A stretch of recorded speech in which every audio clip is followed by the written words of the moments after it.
ETF index mutual funds నేర్చుకుని stock మార్కెట్లో రాణించాలనుకుంటున్నారా? వెంటనే ఈ నెంబర్కి కాల్ చేయండి. నమస్తే రమగారు. నమస్తే జయ. రమగారు, సంసారంలో భార్యాభర్తల మధ్య ఎక్స్పెక్టేషన్స్ ఎంతవరకు ఉండొచ్చు?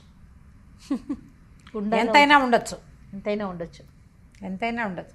కాదు జయ, ఇద్దరు పెళ్లి చేసుకుంటారు. ఎందుకు చేసుకుంటారు పెళ్ళి? ఎక్స్పెక్టేషనే కదా. కదా, ఇప్పుడు మన పాతకాల పద్ధతి వివాహ వ్యవస్థ ఇవాళది నిన్నటిది మొన్నటిది కాదు. అప్పటిదో ఆడవాళ్ళకి ఒక రక్షణ,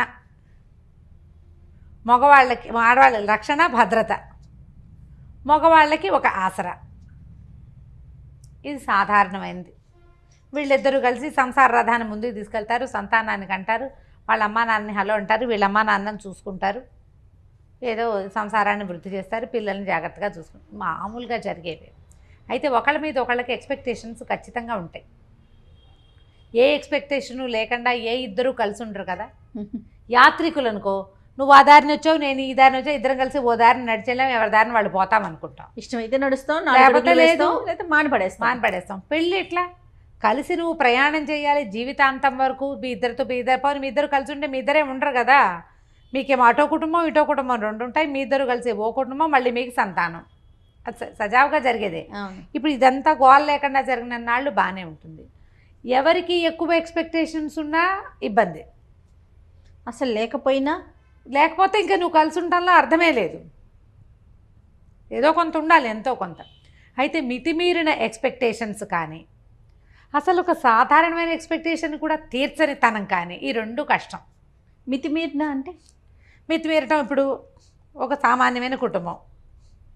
ఈ అమ్మాయికి తన బర్త్డే అంగరంగ వైభవంగా చేసేయాలి. ఓకే, ప్రతి బర్త్డేకి భర్త ఏదైనా కొనిపెట్టేసేయాలి. స్పెషల్ గిఫ్ట్లు బాగా చేసేసేయాలి. ఎప్పుడు ఏం కావాలన్నా లేదనకూడదు, కాదనకూడదు, ముద్దుగా చూడాలి, అలా ఎలాగో చూసుకోవాలి, అద్భుతంగా చేసేసేయాలి అన్నీ. ఇవి అందరు ఆడపిల్లలకి ఉంటాయి. మీకు ఉండవా అంటావు నన్ను? నాకు ఉంటాయి, అందరికీ ఉంటాయి. అవతల వాడి శక్తియుక్తులు, వాడి సమయం, పరిస్థితులు, అవకాశాలు. ఇప్పుడు ఇవి ఏంటంటే కొంచెం భార్య పుట్టినరోజు గుర్తుపెట్టుకోవాలి, పెళ్లి రోజుని కాస్త పలకరించాలి, ఏదో మరి చక్కగా మాట్లాడుకోవాలి. ఆమె అడిగిన 100 వస్తువుల్లో సగం కాదు, పావు కాదు 10 100లో 10 చెయ్యాలి.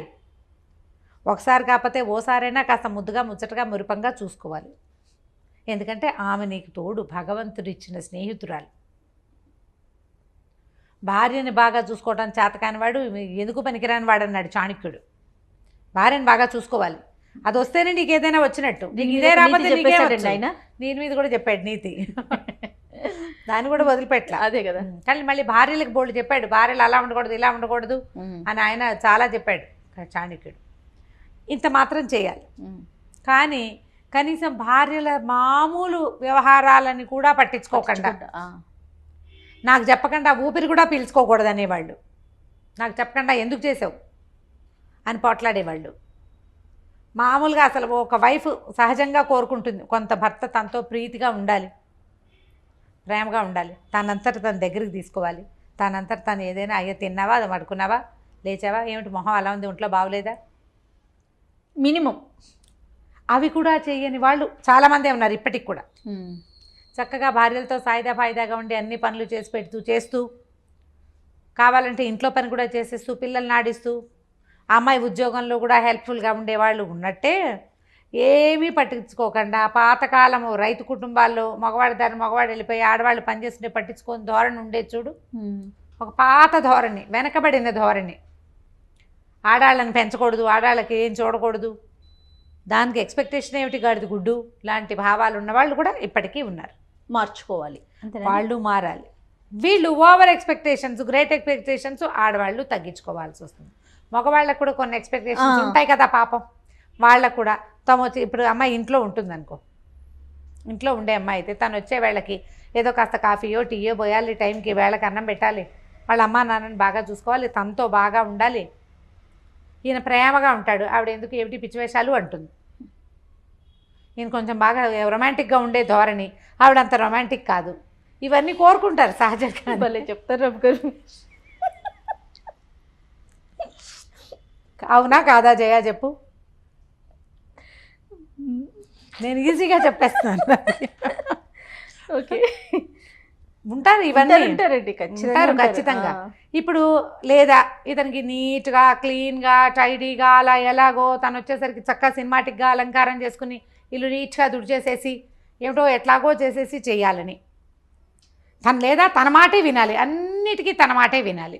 వాళ్ళ అమ్మ నాన్న పేరెత్తకూడదు, ఫ్రెండ్స్ పేరెత్తకూడదు, ఎక్కడికి వెళ్ళకూడదు, ఎప్పుడు తనతోటే ఉండాలి, తన మాటే వినాలి, తను అనుకున్నదే చేయాలి. తను వద్దంటే గాలి పీల్చడం కూడా మానేయాలి భార్య. ఆ ఎక్స్పెక్టేషన్స్ వీళ్ళకి ఉంటాయి. రెండు తప్పే కదా జయ. అవునవునండి, ఖచ్చితంగా అండి. నన్ను నేనే క్వీన్గా ఉండాలని అమ్మాయి అనుకోకూడదు, నేనే కింగ్ అని ఇతను అనుకోకూడదు. ఇప్పుడు రీచ్ కావట్లేదు అనుకుందాం ఎక్స్పెక్టేషన్ని, ఇద్దరిలో ఒకరు రీచ్ కావట్లా, ఎలా మార్చుకోవాలండి పార్ట్నర్? ముందు మొదట మాట్లాడుకోవాలి. కొంతమంది వినరు, మాట్లాడుకోవాలి అనగానే మన కామెంట్లు వచ్చేస్తాయి, వినరండి వినరండి వినరండి, 20 ఏళ్ళ నుంచి ట్రై చేస్తున్నానండి, వాళ్ళు వినరు. ఓకే, అప్పుడు ఏం చేస్తాం, ఎక్స్పెక్టేషన్స్ తగ్గించుకోవాలి. మనకి ఇంతంత ఉన్నాయనుకోండి, వాటిని చిన్నవి చేసుకోండి. ఓకే, కనీసం ఇది మీట్ అయ్యాం, విన్నరు అని తెలుస్తోంది, మీరు కొన్ని సంవత్సరాల నుంచి ప్రయత్నం చేస్తున్నారు కదా, అది వదిలేయండి. అది కరెక్టా కదా? వదిలేయాలి. ఎన్నని వదిలేసుకోవాలి అని ప్రశ్నిస్తారు మళ్ళీ. ఎన్నైనా వదులుకోవాల్సిందే, సంసారం వదులుకోలేం కదా చచ్చి. ఏం చేస్తాం? అందుకని ఇప్పుడు రీచ్ కాలప్పుడు మీరు అన్నట్లు వదులుకోవటమే మంచిది కదా. మన ఎక్స్పెక్టేషన్ మీట్ అయ్యే పద్ధతి అవతల వాళ్ళల్లో లేకపోతే వీళ్ళని వదిలేయటం కష్టం, కాబట్టి ఎక్స్పెక్టేషన్ వదిలేయటం సులువు కాదు రమ్మగారు. ఎవరితో చెప్పిస్తే మూడో వ్యక్తిని ఇన్వాల్వ్ చేస్తే మారుతారా? చేయొచ్చు, ప్రయత్నం చేయొచ్చు, కాకపోతే అందరి దగ్గర అది కుదరదు జయ.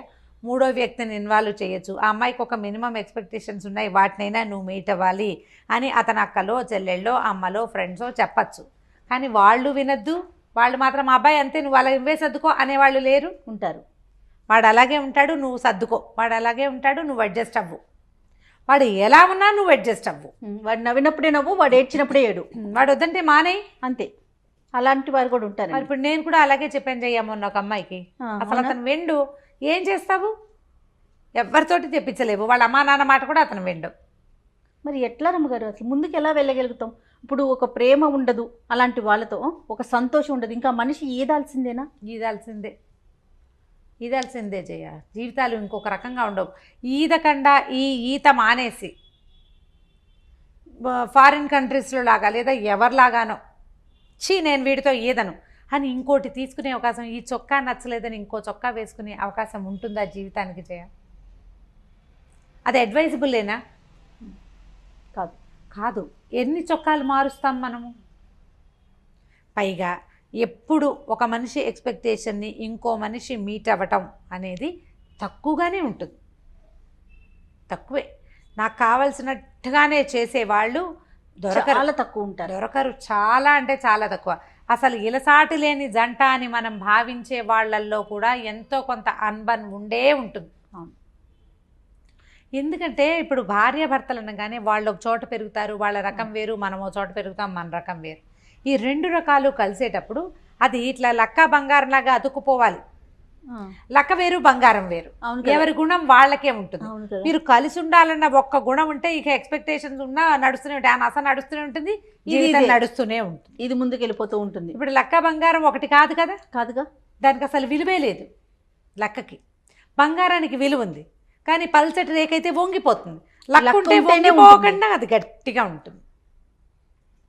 అవునండి, కరెక్ట్. ఇప్పుడు ఈ రెండు ఒకదాని గుణాన్ని ఒకటి అంటుకుంటాయా? ఇవి పాతకాలపు మాటలు కదా జయ. నేను వెనకబడిన దానిలాగా కనపడతాను, కానీ వీటిలో ఎంత విలువ ఉంది? విలువ ఉందో లేదో, మాటలో ప్రతి అక్షరం ఒక బంగారం అన్నమాట, వజ్రం లాంటి మాట కదా. పాత మాట ఇది, లక్కా బంగారం. ఎందుకు కలిసి ఉండాలి మనం ఎందుకు కలిసి ఉండాలి? వంగిపోకూడదంటే కలిసి ఉండాలి, విలువ పెరగాలి అంటే కలిసి ఉండాలి. లేదా మనం ఎప్పటికీ మనం ఏదో ఒక దాన్ని సెర్చ్ చేస్తూనే ఉంటాం. నీ సెర్చింగ్ వస్తువుల కోసమో విషయాల కోసమో సెర్చ్ చేయొచ్చు, వ్యక్తుల కోసం సెర్చ్ చేయాలంటే ఎన్ని చేతులు మారాల్సి వస్తాం మనం. మన ఇద్దరితో పాటు మూడో వ్యక్తి కూడా రెడీగా ఉంటారు కదా. కొద్ది రోజులు ఒకళ్ళతోటి కలిసి ఉండేసరికల్లా సంసారం పెరిగిపోతుంది, సంతానం ఏర్పడుతుంది. మనకి ముందు వెనక కుటుంబాలు ఉంటాయి, ఇన్వాల్వ్ అయిపోతారు కదా, జనాలు ఇన్వాల్వ్ ఎవరితోటి సంబంధం లేకుండా ఫ్రీలాన్స్గా ఫ్రీ బర్డ్గా తిరిగే వాళ్ళని మామూలు మనుషులు కానివంటే మర్యాదస్తులుగా చెప్పదు సమాజం. సమాజం ఒప్పుకోదు. మనమేమో ఇందులోనే వెళ్ళాలి. మన కల్చరే ఇది కదా కల్చర్ రమ్మగారు. ప్రతి వాళ్ళకి చులకనైపోతాం. ఆ, ఆ. చులకనైపోతాం. ఇప్పుడు సమాజం ఏంటంటే మగవాళ్ళు అడ్జస్ట్ అవ్వాలి, ఆడవాళ్ళు సర్దుకోవాలి. రెండు ఒకటే. అంతే, రెండు ఒకటే. రెండు ఒకటే. వాళ్ళ పరిధి వరకు వాళ్ళు అడ్జస్ట్ అవ్వాలి, వీళ్ళ పరిధిలో వీళ్ళు సర్దుకోవాలి. సర్దుకుని ఒక వివాహానికి ముందే మాట్లాడుకునే అవకాశాలు, డిస్కస్ చేసే ఛాన్సెస్ ఉన్నాయి. అవన్నీ మాట్లాడుకోండి. మనసు పెళ్ళిలోకి ఫిక్స్ అయ్యాక ప్రపంచం మన గురించి మాట్లాడేలాంటి పరిస్థితులు కల్పించుకోవద్దు. ఎక్స్పెక్టేషన్స్ మీట్ అవ్వలేని ఎక్స్పెక్టేషన్స్ కనుక ఉంటే, ఏ విషయంలో మీట్ అవ్వలేకపోతున్నామో దాన్ని కొంచెం తగ్గించుకోండి. లేదా రెండో వాళ్ళు దాన్ని మీట్ అవ్వడానికి కొద్దిగా ట్రై చేయండి. ఎస్, తగ్గించుకోవటం, మీట్ అవ్వడానికి ప్రయత్నం చేయటం, ఈ రెండు ఇద్దరూ చేయవలసిందే. చేస్తే సంసార రథం ముందుకెళ్తుంది. నేను అనుకుంటారమ్మ గారు, ఇలాంటి ఎక్స్పెక్టేషన్స్ రీచ్ కావట్లేదు, ఇబ్బంది పడుతున్నప్పుడు ఇటు పేరెంట్స్ కానీ అటు పేరెంట్స్ కానీ కల్పించుకోవాలి. కొంచెం కల్పించుకొని వాళ్ళిద్దరిని కలిపే ప్రయత్నం చేస్తే మరింత అక్షింతలు వేయటం, మరింత గ్యాప్ను పెంచే ప్రయత్నాలు కాకుండా అలాగే చేస్తారు. అదే రెండోది ప్రధానమైంది, మనతో ఉన్న రెండో వ్యక్తి వీళ్ళతో ఎందుకున్నామా అని నిత్యము ఏడుస్తూ ఉంటే, నిత్యం ఫీల్ అవుతూ ఉంటే, ఎందుకు మన బతుకు వేస్ట్ కాదు? అదొక జీవితమా? అది మన పార్ట్నర్ హ్యాపీగా లేనప్పుడు, హ్యాపీ కాదు కానీ హ్యాపీగా లేకపోయినా పర్వాలేదు, ఏడుస్తూ ఉంటే బా భరించలేనితనం. ఆ బంధమే అనవసరం కదా. ఈ అనవసరమైన బంధాన్ని ఎందుకు కొనసాగించాలని అవతల వాళ్ళకి అనిపించడం ఎంత న్యాచురల్. ఇప్పుడు నా బొట్టు నీ బొట్టు దాన్ని చెప్తే ఏమంటాం మనం? ఫ్రెండ్స్ ఏమంటారు? ఏచి ఇంకా వీళ్ళతో ఎందుకు, ఈ అమ్మాయితో ఎందుకని మగవాడి ఫ్రెండ్స్ అంటారు, ఈ మగాడితో ఎందుకని అమ్మాయి ఫ్రెండ్స్ అంటారు. చెరో పక్కన లాగుతారు. ఇక్కడ అడ్జస్ట్ అవ్వాలా, ఇంకో చోట అడ్జస్ట్ అవ్వాల్సి రాదా? కానీ కాదు కరమ్మ గారు, ఆ మనిషి యొక్క ఘోష ఎంత కొట్టేస్తుంది, ఎంత బాధ అనిపిస్తుంది కదా. యువతల మనిషి మీకు అది ఎంత తగులుతుంది కదా. ఎంత తగులుతుంది, ఎంత బాధ, ఎంత హింస. పోనీ నువ్వు ఇక్కడ సరిగ్గా లేవు, రేపొద్దున ఇంకా కొంచెం జీవితాలు ముందుకెళ్ళావనుకో, అక్కడ అబ్బో ఓసారి ఇలా అయ్యింది, ఈసారైనా సర్దుకోవాలనిపిస్తుంది. నువ్వు మొదటే ఎందుకు సర్దుకోవు? నువ్వు ఆ సర్దుకోవడం మొదటే ఎందుకు చేయకపోతావు? ఇంట్లో వాళ్ళు కూడా ఒక పెళ్లి ఫెయిల్ అయింది, రెండో పెళ్లి చేసాం, ఇప్పుడైనా సర్దుకోవాలనుకుంటారు. మీరు మొదట ఎందుకు సర్దుకోరు? వదిలించేసుకోవాలని చూడటం. రెండోసారి పూర్తిగా అడ్జస్ట్ అయిపోవాలని చూస్తారు. అవును, అది కూడా జరుగుతుంది. మొదటిసారి ఏమో చాలా చూస్తారు, రెండోసారి ఏమో డిపెండ్ అయిపోతూ ఉంటారు. అది కొంచెం ఆలోచించండి. కుటుంబాల్లో ఆలోచించాలి, పెద్దవాళ్ళు ఆలోచించుకోవాలి. వైఫ్ అండ్ హస్బెండ్ పెళ్ళిళ్ళు చేసుకున్నటువంటి వాళ్ళు ఆలోచించాలి. వీళ్ళ మధ్య సంతానం అంటే వాళ్ళ గురించి ఆలోచించాలి. ఓకే, లెట్ ఇట్ బి, ఇప్పటిదాకా ఏదో అయ్యింది, ఇప్పుడైనా ఒక మ్యారేజ్ కౌన్సిలర్ దగ్గరికి వెళ్తాం. ఇవి నా ఎక్స్పెక్టేషన్స్, ఇతను మీట్ అవ్వట్లేదు అని అమ్మాయి చెప్పి, ఇది నా ఎక్స్పెక్టేషన్స్, ఈ అమ్మాయి మీట్ కావట్లేదని ఆయన చెప్పి, మధ్యలో ఒకళ్ళని పెట్టుకుని ఈ రెండు ఎక్స్పెక్టేషన్స్ ఈ పొడుగులు ఉన్నాయి కదా, వాటిని ఇట్లా ఇట్లా దగ్గరికి తగ్గించుకోవటం చేసుకుంటే కొంత బెటర్గా ఉంటుంది. ప్రయత్నం చేసి తీరాలి ఖచ్చితంగా. ఇప్పుడు మన సమాజం చాలా చిన్నది, ప్రపంచం పెద్దదైపోయింది, సమాజం మాత్రం చిన్నది, సమాజాలు చిన్నవైపోయినాయి. ఈ చిన్నవైన సమాజాల్లో మనకి భగవంతుడు తోడుగా ఇచ్చిన ఒక పెళ్ళితో ఇచ్చిన వ్యక్తిని చెడగొట్టుకోవద్దు. వాళ్ళంతా చేసుకోవట్లేదా రెండో పెళ్ళి, మూడో పెళ్ళి, 36వ పెళ్ళి అంటే మరి వాళ్ళ పిల్లల జీవితాలు ఎలా ఉన్నాయో ఒకసారి చూడండి. అంతే కదా. వాళ్ళ పిల్లల భవిష్యత్తు ఏమిటి, వాళ్ళ మానసిక స్థితి ఏమిటి, ఎంత ఇన్సెక్యూరిటీ తోటి బాధపడతారు ఆ పిల్లలు. ఎవరినో చూసి వాత పెట్టుకోకూడదు కదా, వాత పెట్టుకోకూడదు కదా. ఇప్పుడు తప్పనిసరి పరిస్థితులు కొన్ని ఉంటాయి జయ, చాలా క్రూరమైన వాళ్ళు, లేకపోతే మానసిక స్థితి సరిగ్గా లేని వాళ్ళు, వీళ్ళవి ఎక్కడ ఏ రకమైన అడ్జస్ట్మెంట్కి అవకాశం లేని వాళ్ళు, ఇంకా వేరే దారి లేనప్పుడు వేరే కథ. అడ్జస్ట్ అయితే సరిపోతుంది అనిపించినప్పుడు మాత్రం, మీకు అనిపించదు అడ్జస్ట్ అయితే సరిపోతాను, మీ ఫ్రెండ్స్, మీ కలీగ్స్, మీ పేరెంట్స్ నువ్వు కాస్త తగ్గు అని చెప్తే తగ్గిపోండి. ఎక్కడ తగ్గాలో ఆలోచించుకోండి. ఎస్, ఇది కాదు ఇది తగ్గినా కూడా ఏమీ పొసగదు అంటే ఇక చేయగలిగేది ఏమీ లేదు. అందరి దారే గోదారి, మన దిగును తప్పదు కదా. అంతేకా. కానీ అడ్జస్ట్మెంట్ అయితే సరిపోతుంది అని అనుకున్న విషయాల్లో కొంచెం తగ్గించండి, కొంచెం పెంచండి, మొత్తానికి సర్దుకుని ఉండండి. అంతే. సూపర్. నమస్తే. నమస్తే చెయ్యి.